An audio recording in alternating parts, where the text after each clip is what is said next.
welcome to my channel, KC. That's me, Carrie Chug, the Sledge storyteller, talking about the wonderful world of storytelling and to open up discussion about how we can tell the best stories we possibly can.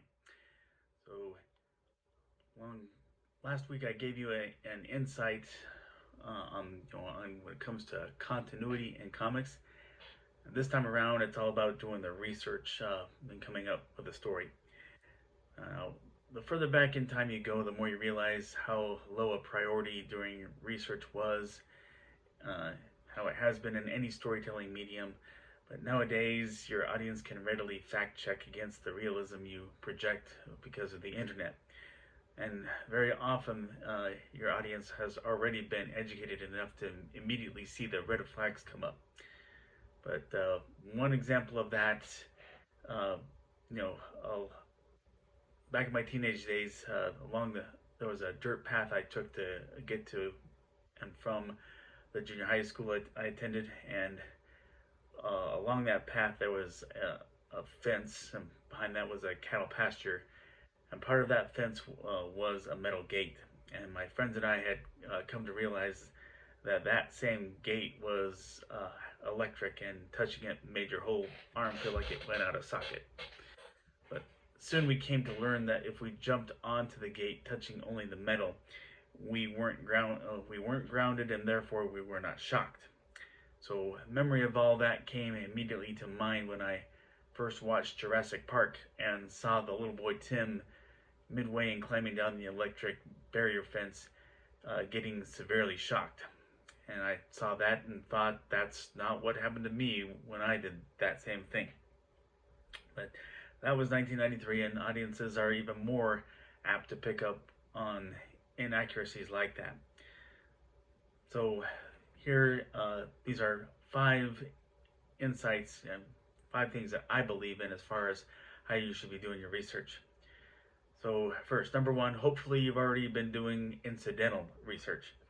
I don't believe that you'd be apt at writing stories if you weren't first experiencing stories in multiple mediums, whether you're reading them, or listening to them, or watching them. But the more stories, the more stories you take time to enjoy, the more ideas you can pick up on. And now this is the first suggestion for research, and obviously not the last, since I started with number 1. But stories themselves are not meant to get ideas going in your head of possibilities and what potential story logic may go along with them, with those ideas. So just, even reflect upon what you have experienced and let those ideas flow as you work on that. Number 2, interview whenever possible. The advantage with interviews as a source is that you can hit on more specifics on the topics you need information on. So, if there's something that is left out of something that you read or some documentary you watch, you can't ask to have that part covered. But in an interview, that doesn't have to get left out. You can ask that specific thing. But, in Sledge number 1, you see a lot of involvement with the local police. So it helped that my brother was a highway patrolman, and so he could help me understand how his branch of law enforcement operated in conjunction with a city's police department and the county sheriff's office. And another script deals with a cybersecurity breach, as I had written it, and so it happened to be that I have another brother who's a cybersecurity specialist. So that came in handy. And one more script worth mentioning. It involved, as I wrote it, a military general giving questionable orders, and I needed to make sure and know how that would run with both the men who were given the orders and the U.S. Defense Department. So thankfully, I have a friend who is an Army lieutenant who gave me the nitty-gritty on the chain of command. So thanks, Rob. And never just believe that you don't know the kind of people you can interview. Stop and think, and you'll pick up on names of those who will prove informative. I think we all know somebody who can offer some expertise on something helpful. But number 3, go ahead and Google, but make that mainly your springboard. First of all, when it comes to doing research of any kind, the closer you can get to the original source, that's often referred to as the primary source, the more reliable information you can get, and therefore the more grounded your story will be. But my suggesting Google searching is mainly to open up just what aspects of the subject matter you will need to learn about. You may start Googling on one certain scientific field and later find out that you need to get a grasp on several related fields. And after you know just what principles you need to learn more about, be it science, history, or business, I recommend you look at the most trusted source material. It can be government websites, science journals, or history journals. And I don't believe any audience would have a blast of experiencing a story and not also be thrilled to learn what real-life applications come with that story. But number 4, use up-to-date resources, or up-to-date sources, exactly. This is unquestionably the most challenging aspect of doing story research in an age when technology is in a constant flux of updates. So, we learn about scientific genius Albert Einstein.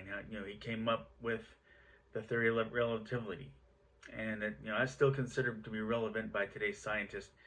And you also want to implement the principles that have been built upon.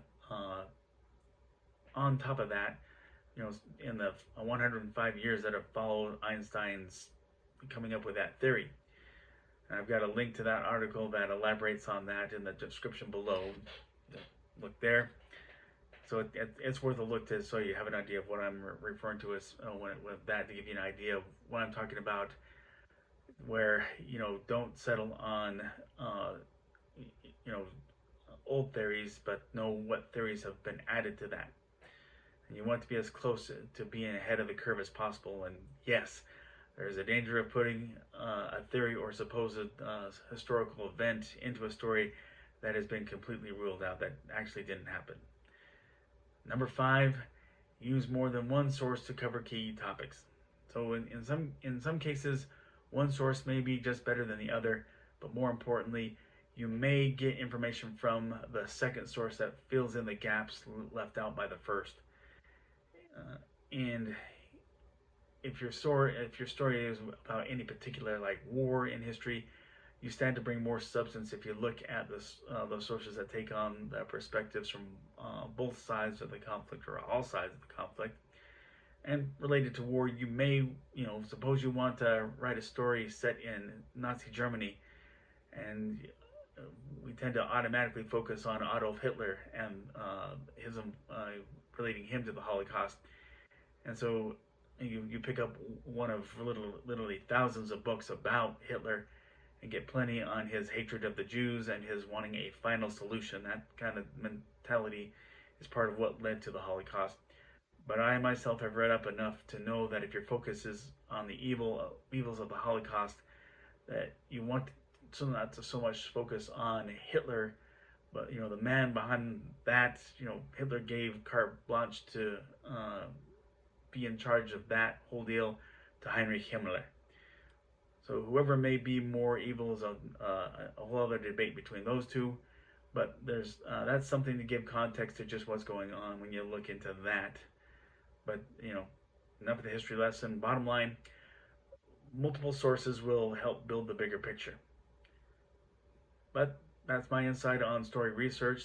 Thanks for watching. If you like this video, please click like. If you like this channel, please click subscribe. Share this with a friend, or follow me on Instagram. The invitation remains open to purchase Sledge number 1. Just click or copy that link below that has the web address to the order page. Or now you can purchase the digital copy on your Kindle app, and it's free if you are subscribed to Kindle Unlimited. I hope we can get some discussion going. Agree, disagree, something I didn't mention, please comment below. Let's all seek understanding amid much misunderstanding in our world and treat each other as equals. And here in the U.S., let's try to be respectful of different political views and tolerate what's being said in the different campaigns. But amid this health crisis, be safe and God bless.